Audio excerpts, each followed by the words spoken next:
السلام علیکم ورحمۃ اللہ وبرکاتہ. اعوذ باللہ من الشیطان الرجیم. بسم اللہ الرحمن الرحیم. والصلاة والسلام علی رسولنا محمد سید الاولین والآخرین. مدد یا رسول مدد یا سادات اصحاب مدد یا مشاہد دستور ما شاء الله فرض حسن شیخ محمد علی مدد طریقاتنا والصحبہ والخیر فی الجميع.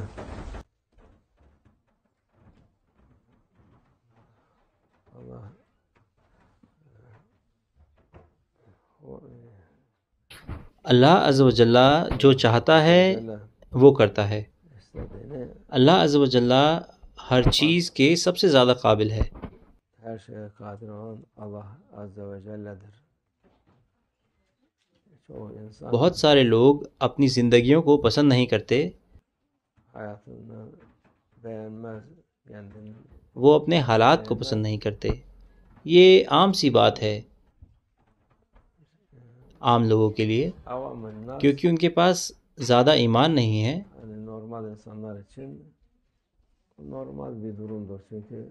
ان کے پاس کچھ نہیں ہے، ان کے پاس زیادہ سوچ نہیں ہے.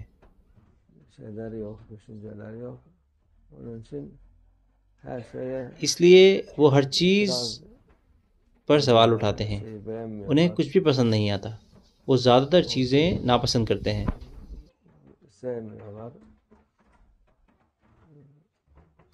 کچھ لوگ ہیں جو تھوڑا دین کے بارے میں زیادہ جانتے ہیں اور ایمان کے بارے میں. وہ کہتے ہیں کہ میں کفر کو ختم کرنا چاہتا ہوں، میں کفر کو مٹا دوں گا. ایسے بہت سارے لوگ ہیں مسلمانوں کو ملا کر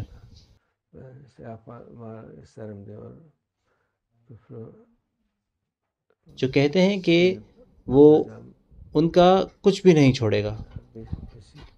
وہ کہتے ہیں اگر میرے بس میں ہوتا تو میں ایسا کر دیتا. یہ ساری چیزیں اللہ عز و جل کی مرضی ہیں.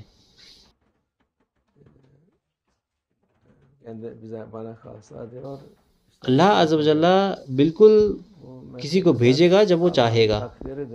وہ ایسے ہی کرتا ہے.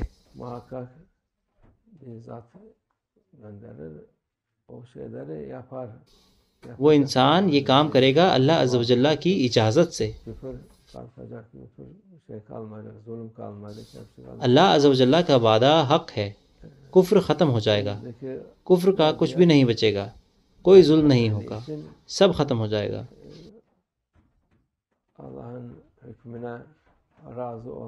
لیکن ابھی کے حالات طریقت کے لوگوں کے لیے اللہ کی مرضی سے مطمئن ہونا ہے.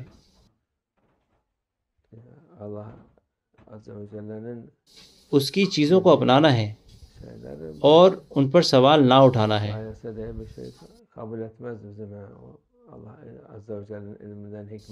ہم چیزوں کو ایسے ہی قبول نہیں کرتے.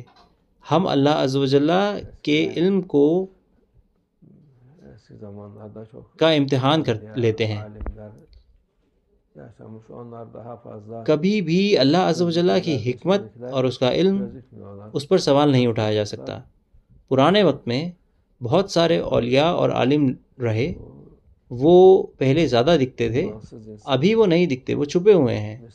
اسی لیے ایمان سے خالی لوگ مسلمان لیکن بنا ایمان کے وہ بڑھ گئے ہیں ایسے لوگ.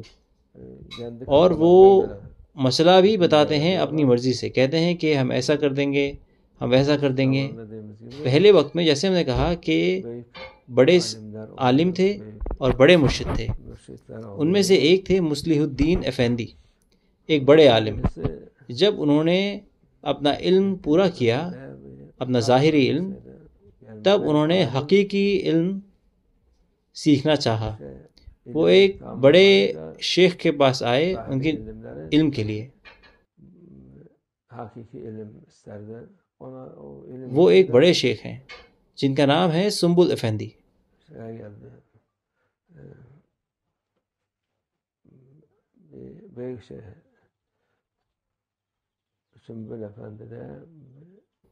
ایک عالم جو عثمانی خلافت کے وقت سے جی رہے ہیں. وہ شیخ سے محبت کرتے تھے کیونکہ ان کا علم اونچا تھا اور ان کی قابلیت صاف تھی.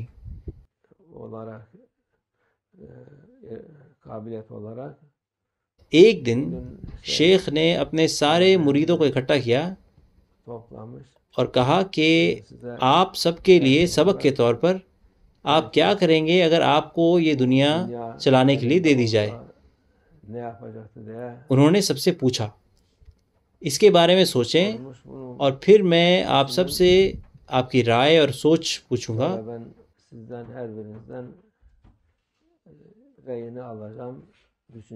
پھر میں آپ سے یہ پوچھوں گا.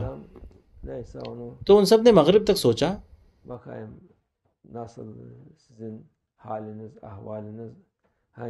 وہ شیخ کے پاس آئے ایک ایک کر کے کہ شیخ میں یہ برائی ہٹا دوں گا، میں یہ مٹا دوں گا، میں ان کو ایسے کر دوں گا، میں ان کو ویسے کر دوں گا. اور سب نے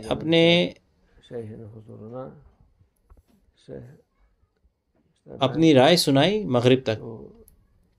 اب مصلح الدین افندی کی باری تھی. انہوں نے کہا آپ کیا کریں گے؟ آپ اس دنیا کو کیسے بدلیں گے؟ آپ کیا کریں گے اگر یہ آپ کی ہوتی؟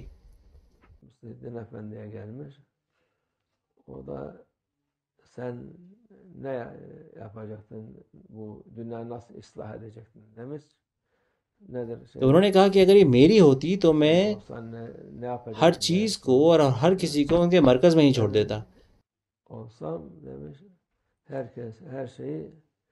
مرکز سے ان کا مطلب ہے کہ ہر چیز کو وہیں پر چھوڑ دینا.